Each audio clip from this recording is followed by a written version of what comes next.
네, 안녕하세요. 창업의 맥을 짚어주는 맥형입니다. 오늘은 고깃집 창업 과연 얼마면 창업할 수 있을까? 그리고 고깃집 창업하는데 필요한 금액만큼 세세하게 어떤 부분에 또 지출이 큰지, 또 여러분들이 창업을 준비하시는 분들이라면 이 영상을 통해서 세부적인 지출 항목까지 알아보면 좋을 것 같고요. 23년 프랜차이즈 창업의 경우 평균 1억 5,900만 원의 창업 비용을 지출했다라고 통계가 나옵니다. 그런데요, 여러분들 얼마 안에 원금을 회수해야 된다고 생각을 하시나요? 제가 맥형 아카데미 수강생들과 이용하는 톡방이 있습니다. 형광펜인데요. 이 톡방에서 사람들한테 투표해주세요. 원금 회수 얼마간에 해야 괜찮다고 생각하시나요? 1년, 2년, 3년, 4년, 5년 100% 다 2년에 원금 회수해야 된다고 그렇게 말씀을 해주셨습니다. 2년 안에 원금 회수하면 좋겠죠. 그런데 1억 5,900만 원이라는 평균 창업비를 지출하고 이 분들이 얼마간에 원금을 회수를 하는지 아십니까? 평균적으로 3년 하고도 6개월이 걸립니다. 정확히 42개월이 걸리는 건데요. 생각보다 이러다 보면은 원금 회수 쉽지 않고 내가 투자한 것도 찾지 못하는 경우들이 대부분이라고 보시면 돼요. 대부분 셀프라이프라고 해서 도입기, 성장기, 성숙기, 쇠퇴기 구간에 우리가 브랜드를 운영을 하게 되는데요. 대부분 5년이라는 기간 안에 브랜드는 소멸됩니다. 오래가야 5년이에요. 개인 창업, 프랜차이즈 창업. 프랜차이즈가 개인보다는 좀 더 오래 간다. 5년 동안 생존할 수 있는 확률이 좀 더 높다라고 통계에는 나와 있지만 실질적으로 프랜차이즈든 개인이든 2년 정도 하면요, 힘을 잃어버립니다. 특히요, 가격 주도권을 고객이 가지고 있는 저가형 창업 아이템요, 너도 나도 또 프랜차이즈 회사들이 유사 브랜드를 만들어서 경쟁을 하고 경합을 하기 때문에 1년 이상 가기가 어렵습니다. 그러다 보면은 원금 회수, 저가형 아이템은요 1년 안에 하려고 해야 됩니다. 그런 인기를 편승했을 때 최고 매출을 세우고 그리고 수익을 많이 가져가야 되는데 그 안에 수많은 경쟁자들이 들어와서 시장을 나눠먹기를 하다 보니까 원금 회수채 하지 못하고 내가 나갈 때 양도양수를 하지 못하면은 결국에는 은행에다가 저금리 상품에 예금을 넣어두는 게 오히려 물가 상승보다는 낮은 예금률이지만 그럼에도 불구하고 원금은 지킬 수 있다라는 생각에 그게 훨씬 더 현명한 판단이 될 수가 있습니다. 그래서 여러분들은 꼭 작은 계획을 잘 세우고 이 창업 시장에 들어오셨으면 좋겠습니다. 그래서 제가 감골연탄집을 지금 창업하고 있기 때문에 현장에서 일어나는 이야기를 바탕으로 지금 바로 제가 오늘도 지출하고 작성한 내용들을 여러분들께 하나하나 설명을 해드리고 원금 회수 이렇게 작은 계획 세우면 얼마간에 할 수 있는지에 대해서 한번 보여드리도록 하겠습니다. 자, 총 지출 합산해가지고 감골연탄집 창업하는데 들어갔던 비용을 한번 정리를 해봤습니다. 주방 집기 비품 그리고 홀 집기 비품 이 부분들은 세세하게 뭐 행주부터 수세미부터 우리가 근처에 있는 다이소에 가서 필요하면 그때그때 사오는 품목이라고 여러분들이 보시면 되는데요. 생각보다 이런 자질구레한 것들이 되게 많습니다. 프랜차이즈를 하더라도요, 개인적인 생활용품, 살림살이는 내가 또 채워 넣어야 되기 때문에 이런 부분들의 비용이 또 들어간다는 걸 여러분들이 생각을 하고 예비비를 꼭 충분히 가지고 있어야 돼요. 이런 부분들이 있다라는 걸 알고 작은 계획을 꼭 세우시길 바랍니다. 저희는 화장실 같은 경우는 리폼했어요. 기존에 있는 화장실을 조금 리터치해서 깨끗하고 청결하고 편의용품을 넣고 그런 식으로 바꿨는데요. 그 비용도 한 28만 원 정도 들었습니다. 일단은 정말 어떻게 보면 이 금액은 적은 금액이지만 여기다가 다 하나씩 넣었던 거는 이와 같은 것들을 현실적으로 보여드리기 위해서 넣었다고 보시면 돼요. 그리고 개인 결제인데요. 이 개인 결제 카테고리에 들어가서 이렇게 보면은 여기도 이제 뭐 다이소에서 비품 결제 그리고 연탄 같은 것도 개인적으로 이렇게 발주를 했기 때문에 500장 70만 원 저렴한 금액은 아니죠. 하지만 숯보다는 확실히 저렴하고 오래 씁니다. 저희 앞에 마당에다가 갬성을 자극하고자 쿠팡에서 흙도 따로 구매해서 조화를 심었는데요. 이런 비용들도 적지 않은 비용이 들었습니다. 조리복을 좀 힘썼어요. 단순히 그냥 고깃집처럼 보이는 거 원하지 않았어요. 왜냐면 우리의 음식에는 나름대로 개발이 있고 퀄리티가 있기 때문에 약간 흑백요리사의 셰프처럼 우리의 제품은 프라이드, 음식을 자부심이라고 생각하고 조리복에 경건한 마음을 담아 고객들한테 보여주자 해가지고 좋은 조리복을 맞췄는데 그게 비용이 90만 원 정도 나갔고요. 다이소에 이렇게 그때그때 가서 필요한 용품들, 테이프들 뭐 이런 거 사오는 게 소소히 비용이 났습니다. 문 손잡이 커버 저희가 뜨개질로 이렇게 제작을 한 건데 이것도 5만 원에 제작을 했고요. 당근에서 소품용 아날로그 전자시계 그 시대의 느낌을 주기 위해서 전자시계 하나 구매를 했습니다. 시계 소품 구매 비용, 휴지거리, 가족사진 소품, 인화 이런 것들 생각보다 많은데요. 저희가 매실 슬러시를 고객들한테 서비스로 제공을 하고 있는데 술 드시면은 또 느끼한 고기와 같이 드시면은 마지막에 입이 텁텁할까봐 무료로 제공하는데 중고 기계임에도 불구하고 이런 것들이 비싸죠. 85만 원. 홀, 의탁자, 수전, 토구 해가지고 테이블 11개 또 의자 36개 이제 이런 것들 그리고 의자에 이렇게 씌우는 커버 그리고 수저함에 넣는 살균 소독 제품 이런 거 충전해서 쓰는 건데 이게 진짜 소독이 되는지 모르겠습니다. 하지만 안심을 하고 먹을 수 있게 하기 위해서 또 이런 것도 신경을 써서 구매를 해서, 그리고 가장 큰 카테고리 항목은 인테리어입니다. 인테리어가 어느 정도나 아니냐면요, 간판, 시트지, 내부, 이게 이제 창 쪽에 있는 시트지 작업, 그리고 간판이 전면이 거의 한 10m 정도 되는데요, 이 간판을 했던 비용 생각보다 600만 원 정도인데요, 내부 사인물까지 저는 크게 비싸게 나오지 않았다라고 생각을 합니다. 채널 간판도 웬만한 거 하면은 300~400만 원 막 이렇게 나오는데, 저희가 면이 전면과 측면이 정말 커서, 그리고 디테일하게 간판을 또 중요하게 생각해서 하다 보니까 이렇게 비용이 좀 나왔는데요, 저는 개인적으로 컨셉을 떠나서 자금이 부족하다 그러면은 외부에만큼 힘을 줘야 돼요. 왜냐면은 지나가는 손님들이 지나가면서 생전 처음 본 개인 매장을 어떻게 들어올까, 그게 외부를 보고 들어오거든요. 그래서 외부에 기본적으로 면이 긴 입지가 저는 좋은 입지라고 생각을 합니다. 외부인데 면이 한 2m 정도밖에 안 돼요. 되게 좁아요. 안으로 깊어요. 이런 데는요, 정말 좋은 자리 있어도요, 사실 요식업으로 구현하기에는 쉽지 않아요. 익스테리어에 최대한 힘을 주자. 그래야 고객이 한 번 더 기억하고 찾아온다. 사진도 찍고 다음에 한번 와야지 라는 생각도 갖기 때문에 외부에 힘을 쓰기 위해선 어쩔 수 없이 해야 되는 간판과 외부의 창호, 이런 것들이 우리의 스타일 컨셉을 보여주기 충분하기 때문에 이런 쪽에는 좀 투자를 하는 편입니다. 그 비용이 한 600만 원 정도 나왔고요. 온수 보일러 교체 비용 기존에 쓰던 거 있는데 용량이 적고 오래돼가지고 교체를 했고요. 그리고 가스 공사, 별도로 가스 배관을 옮기면서 공사를 했죠. 그리고 여러분들이 궁금해하시는 인테리어 시공비인데요, 제가 요식업을 20년 넘게 하고요, 정말 많은 매장들을 운영을 하면서 느꼈던 건, 저는 이 시공에 대한 퀄리티, 이게 마감재거든요. 이 마감재를 어떤 걸 쓰느냐에 따라서 퀄리티가 달라지고, 또 어떠한 사람한테 맡겼냐에 따라서 이 컨셉이라는 게 확실해집니다. 저희가 신경 썼던 부분은 사람들이 멀리서 찾아오는 아이템을 만들어 보자, 여기만 와야지 볼 수 있는 공간을 한번 기획을 해보자, 그래야지 사세요 사세요 하지 않아도 사고 싶어요, 저 거기 가서 먹고 싶어요, 이번 주말에 갈래요, 이런 멘트들이 나올 수 있습니다. 이게 이제 비로소 가격 주도권을 우리가 갖는 건데요, 이렇게 되면은 가격 주도권을 우리가 갖게 되면 고객들이 찾아오잖아요. 그러면 반대로 내가 좀 더 다소 높은 금액을 받고 원가율이 낮아서 수익성이 좋아지는 장점이 있습니다. 하지만요, 시공에 대한, 이 환경에 대한 퀄리티는 높여놓지 않고서는 그냥 단순히 이 상품, 이 음식 내가 그간 얼마 동안 연구했는데 이거 어디 가도 먹을 수 없어? 그냥 이렇게만 생각해서 음식을 비싸게 팔잖아요. 고객이 그걸 알까요? 인테리어 환경에 투자하는 거, 컨셉을 심어서 하는 거, 저는 이게 결국에는 내가 후미진 곳에서 창업을 해도 고객을 끌어당기는 힘이라고 생각해서 감골 연탄집을 그렇게 기획을 하고 만들다 보니까 다소 인테리어 비가 좀 높았다라는 거죠. 야, 인테리어 너무 많이 들었네? 미친 거 아니야? 그러면은 정말 적은 금액으로 과연 컨셉을 심을 수 있고 좋은 마감재를 쓸 수 있다라고 하면 해보세요. 할 수 있는지.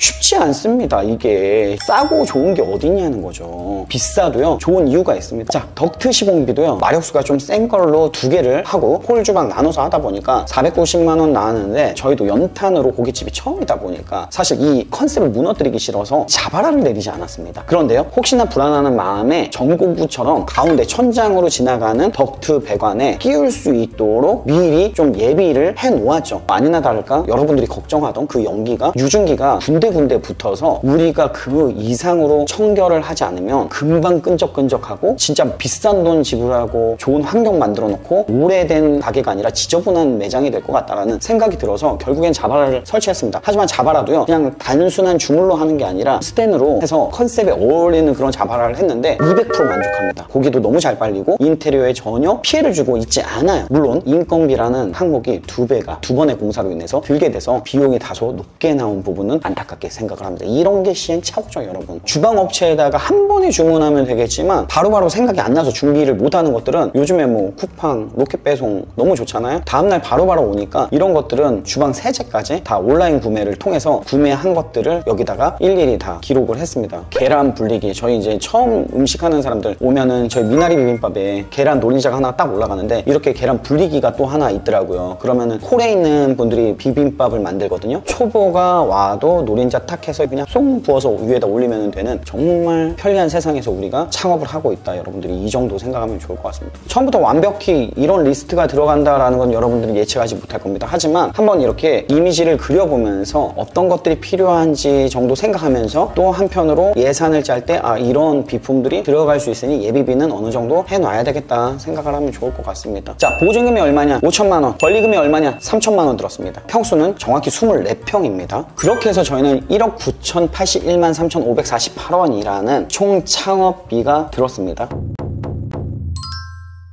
저희가 언제 오픈을 했냐면요, 1월 5일날 일요일날 한번 문을 열어봤습니다. 평일 주말 조금 다르지만 이 상권 자체는 상권이라고 할 수 없습니다. 선유도역이에요. 당산역은 저희 또 롱타임러시 직영이 있는 곳인데 정말 상권 좋습니다. 기본 권리가 뭐 2억 3억, 월세가 1200 1300 막 이러는데요, 선유도는요 2억 3억 하는 데가 없습니다. 권리금 하면은 1억? 이래도 이상한 거예요. 그러니까 그 정도로 유동인구가 없어요. 그런데요, 선유도역에서 한 이유는요, 저는 원금 회수에 되게 민감합니다. 사람들이 아까 이야기는 평광 팬클럽에서 2년 안에 원금 회수해야 된다라고 만정일치했지만 실질적으로 2년 안에 할 수 있는 사람이 몇 대일까요? 가격 주도권을 내가 갖지 못하면 절대 2년 안에 못합니다. 저가형 아이템으로 경쟁하잖아요. 1년 안에 원금 회수 못하면 안 되는데 1년 안에 2브랜드 3브랜드 유사 브랜드의 프랜차이즈들이 계속 유입돼서 시장을 나눠먹기 구조로 가다 보니까 실질적으로 그 매출이 안 나와서 오히려 적자가 나는 케이스가 많죠. 그러다 양도양수 못하면 결국에는 내가 투자비까지 날리는 이런 상황에 모두가 지금 창업 시장에서 경험을 하고 있는 겁니다. 그래서요, 가격 주도권을 제가 갖는 걸 원했어요. 왜? 저가로 장사하고 싶지 않아요. 그렇다고 고가가 터무니없이 고가가 아니에요. 어느 정도 이 상품에 대한, 이 경험에 대한 고객이 쓸 수 있을 정도의 가격대를 만들어 놓는 거예요. 지금 감골연탄집의 테이블 단가가 95,000원에서 많을 때는 105,000원까지 나오고 있습니다. 한 2회전 정도를 하고 있어요. 11테이블이니까 22테이블까지 돌아갑니다. 근데 저희가 지금 영업을 9시까지 해요. 그리고 라스트 오더가 9시고 10시에 문을 닫습니다. 5시에 문을 열어서요. 결국에는 한 5시간 장사를 하고 있는데요, 이렇게 하는 이유는 배가 불러서 그런 게 아닙니다. 아직까지도 보완해야 되는 것들이 많아요. 이 시기를 저는 창업하면서 가장 중요한 시기라고 생각을 해요. 저희는 지금 개인 점포입니다. 이게 프랜차이즈를 받아서 하는 게 아니잖아요. 고객의 경험과 가격의 저항과 이와 같은 것들을 계속 그때그때 저희가 예민하게 보려고 합니다. 그래서요, 저희끼리 하는 카톡의 소통방에는요, 개선사항들을 계속 올려서요, 그것들을 바로 다음날 피드백해서 바꿉니다. 그릇도 바꾸고요, 반찬도 바꿔요. 우리는 어떤 메뉴를 개발해야 되지? 어떤 반찬을 제공을 해야 되지? 그리고 야채, 쌈채소에 대한 니즈가 있다는 걸 확실히 느꼈습니다. 하지만 저희는 여름철에 되면은 이 채소 가격 때문에 사실 부담이 있고 이거를 싸서 먹게 하는 고기가 아니거든요. 두툼한 고기가 아니라 얇게 해서 밥을 싸 먹는다든가 아니면 저희 납작 밀면에 싸서 먹는 것들을 노리고서는 야채를 일부러 취급하지 않아도 된다라고 생각했는데 의외로 고기를 먹다 보니까 야채를 찾는 손님들이 많아졌어요. 그래서 저희가 겉절이는 관리가 어려워서 파무침을 또 제공을 하게 되었습니다. 이런 식으로요, 오픈 초창기에 해야 되는 것들이 너무 많아요. 이게 이제 브랜드 아이템의 고도화거든요. 이렇게 해서 재방문이 일어나면서 결국에는 잘 되는 매장으로 오래 갈 수 있다는 거죠. 그래서 일단은 저희가 한 5시간 영업을 하고 못 팔면은 150, 170, 많이 팔면은 220, 230 정도를 팔고 있어서 제가 매출을 6천만 원 정도라고 평균 잡아서 일단은 계산을 해봤습니다. 매출이 6천만 원이라고 했을 때 저희가 원가를 다 일일이 계산을 해서 코스트를 맞춘 결과 재료비가 32% 정도 지금 나옵니다. 32%의 코스트를 가지고 있어요. 이렇게 나올 수 있는 거는 저희가 가격 주도권을 가지고 하기 때문에 소주도요 5,000원, 5,500원 이렇게 판매를 하고 있고요. 그리고 저희가 고기도요 저렴한 가격에 가성비 있게 제공하진 않습니다. 하지만 고객이 봤을 때 이 정도면은 괜찮네? 맛있네? 이게 이제 저희가 찾는 포인트인데 그럼 고객도 좋고 우리도 좋거든요. 무조건 4,000원대 고기 팔아야지 150g에 이렇게 하진 않아요. 왜냐면 이렇게 경쟁을 하다 보면은 매출이 조금만 빠지면은 인건비가 확 올라가고 임대료가 확 올라가서 결국에는 적자가 되거든요. 평균 매출 6,000원으로 계산했을 때 재료비 32% 1,920만 원 그리고 인건비도 지금 현재 기준입니다. 저희가 주방 둘, 홀 셋이 일을 하는데요. 주방 2명은 정직원, 홀 2명은 정직원입니다. 이렇게 해야 주 5일 근무제로 로테이션 돌 수 있기 때문에 이렇게 급여를 책정했고요. 주방, 홀 직원들은 다 똑같이 급여를 290만 원으로 책정을 했습니다. 그리고 홀 알바 5시간짜리 알바가 하나 들어오는데요. 그 사람이 130만 원입니다. 한 달 기준으로 일을 했을 때. 이렇게 했을 때 오토 매장 기준으로 1,290만 원, 인건비는 매출 6천만 원을 판매했을 때 22% 정도 나옵니다. 그리고 임대료가 250만 원 기준으로 3.57%가 나옵니다. 그리고 부가세는 5% 계산해서 한 달에 300만 원 정도 부가세가 나옵니다. 그리고 공과금은 저희가 생각보다 난방비가 덜 들어가요. 왜냐면 연탄을 계속 떼고 있기 때문에 난방을 몇 개 꺼도 됩니다. 그래서 공과금이 보통 6% 정도 계산을 하는데 이 매장은 전기가스 수도 해가지고 5% 계산을 했습니다. 기타 비용은 카드 수수료나 기타 잡비까지 해가지고 3% 계산해서 180만 원 계산했습니다. 이렇게 해서 6천만 원 팔았을 때 순이익이 1,760만 원 정도 나옵니다. 이렇게 되면은 전체 투자한 보증권리금 포함한 창업비 1억 9천만 원을 실제 버는 순이익으로 나눠 나눠보면은 이 원금 회수 기간이 나오는데 11개월이면 원금 회수가 가능합니다. 우리나라 프랜차이즈 평균 3.6개월보다는 훨씬 빠르죠. 그리고 사람들이 2년 안에 원금 회수해야 된다라는 기준보다도 빠릅니다. 물론 지금 여기서 정신 바짝 차리지 않으면 이게 12개월, 14개월, 24개월, 뭐 36개월 될 수도 있습니다. 그래서요, 정말 매장 운영을 예민하게 해요. 이 온도, 공기, 그리고 고객의 반응, 이런 것들 예민하게 해서 피드백을 한 주 뒤, 한 달 뒤 이렇게 하는 게 아니라 그 다음날 바로 받게 있어야 돼요. 자, 이렇게 했는데요, 오늘 제가 처음에 말씀드렸던 것처럼 중요한 게 이겁니다. 여기까지면 이 정도면은 괜찮은 창업인데, 성공 창업인데 라고 저는 생각을 합니다. 하지만요, 이 1760 벌면은, 자, 인간이 어떤 생각을 하는 줄 아세요? 이제 저는 그런 생각 안 합니다. 지난 뭐 20년 동안 경험을 워낙 많이 했기 때문에 이 돈 벌면은 저는 그냥 다 저금할 것 같아요. 예전에는요, 이 돈을 벌잖아요, 일단은 차를 뽑습니다. 이 돈 평생 벌까봐 차 리스로 막 진짜 과유불급 하는 거죠. 좋은 차를 뽑아요. 이게 저만 그러는 게 아니라 저의 과거의 경험이기도 하지만 모두의 문제점이에요. 이게 자영업하면 문제가 이거예요. 직장생활 하다가 250, 300 벌다가 갑자기 창업했는데 투자한 거 생각 안 하고 이런 돈 벌잖아요. 사람 미쳐요. 미쳐서 3개월 만에 가게를 또 하나 하려고 그래요. 이런 거 또 하나 하려고 그래. 그래가지고 또 하나 해요. 근데 똑같은 걸 또 하는 게 아니라 또 다른 걸 해요. 왜? 한 3개월 지나면 내가 다 아는 것 같거든. 내가 잘해서 잘하는 것 같거든. 이게 프랜차이즈 받아서 하는데 단순히 운영만 하는데 그냥 내가 프랜차이즈 안 해도 다 잘할 것 같거든. 장사하는 사람들의 약간 결여된 부족한 좀 마인드에서 일어나는, 저는 이와 같은 망각이 결국에는 실패를 만든다고 생각을 해요. 그래서 또 다른 창업을 하는데 빚을 내서 하죠. 왜? 빚도 두렵지 않아. 왜? 이만큼 또 벌 수 있을 것 같으니까. 그런데 1+1이 2가 되면 너무 좋고 3이 되면 더할 나위 없이 좋지만 1+1은요 1이 아니라 0.5가 되는 순간들이 많아요. 이게 오토 매장으로 운영되는 순간 결국엔 안 된다고요. 그리고 이게 유행처럼 되는 또 아이템을 선택했을 때는 이게 1년 안에, 1년이 뭐예요? 6개월 안에 이 매출이 널뛰기를 해요. 이렇다고요. 그래서 여기서 여러분들이 창업을 했을 때 이와 같은 돈을 벌었을 때 중요한 거는 저축을 해야 되는데, 그 저축을 어떻게 하냐면요, 보세요. 보증금은 내가 받을 수 있는 거니까 보증금 빼세요. 여기서 잃어버린 돈이 총 합계 비용 1억 1,000만 원, 그리고 권리에 대한 비용입니다. 권리는 무형의 자산이기 때문에 눈에 보이지 않는 거예요. 내가 못 받고 나올 수도 있어요. 하지만 제가 그간 경험으로 직영점을 계약하면서 단 한 번도 내가 받았던 거 웃돈 받아서 받은 적 없어요. 좋은 자리에 들어가 있었음에도 불구하고. 왜냐면 저는 술집을 하다 보니까 빠진 자리가 아니라 접근성이 좋은 자리, 그래서 항상 권리금을 많이 주고 좋은 자리에 들어가서 장사하자라는 제 과거의 창업에 대한 방향이 있었거든요. 근데 다 1억이 넘는 자리에서 창업을 했지만 단 한 번도 그 금액을 받아본 적이 없단 말이에요. 제가 권리금은 결국에는 내가 장사가 안 될 때, 속된 표현으로 후달릴 때 나오기 때문에 우위를 점할 수 없어요. 가격적인 우위가. 매도자 우위가 아니라 매수자 우위에서 늘 끌려다니는 거죠. 그래서요, 저는 항상 이렇게 생각해요.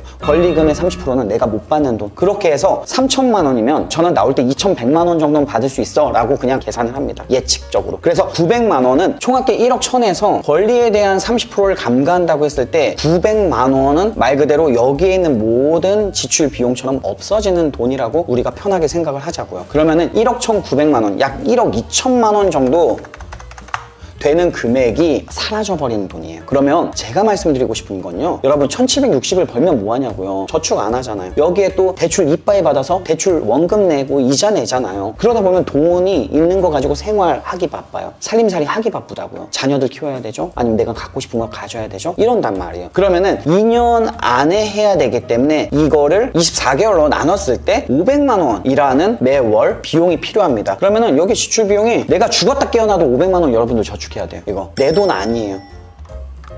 약 8% 정도 되는데요. 이 500만 원을 꾸준히 저축해서 1년이면 6천만 원이잖아요. 2년이면 1억 2천이에요. 이 돈으로 내가 창업을 하잖아요. 그러면 보는 시야가 틀려요. 창업을 하고자 하는 그런 목표를 세우고 하는 거죠. 오늘 제가 말씀드리는 건 원금 회수 2년 안에 하지 않으면은 이 창업 내가 투자해놓고 회수 못하고 오히려 창업을 안 하는 이만 못한 상황이 생깁니다. 그래서 꼭 2년 안에 할 수 있는 창업, 그럼 내가 얼마 투자하고 매출을 얼마 일으키고 그리고 얼마의 수익을 벌지를 여러분들이 계산을 해보시고, 오늘 어쨌든 감골연탄집을 제가 창업을 해서 계속 이렇게 일어나는 일들을 그래도 현장 경험이잖아요. 이것도 여러분들이 이쁘게 봐주셨으면 좋겠어요. 왜냐면 경험을 공유하는 거잖아요. 자, 오늘 영상은 여기까지 할게요. 또 다음에 더 좋은 영상으로 찾아뵙도록 하겠습니다. 끝!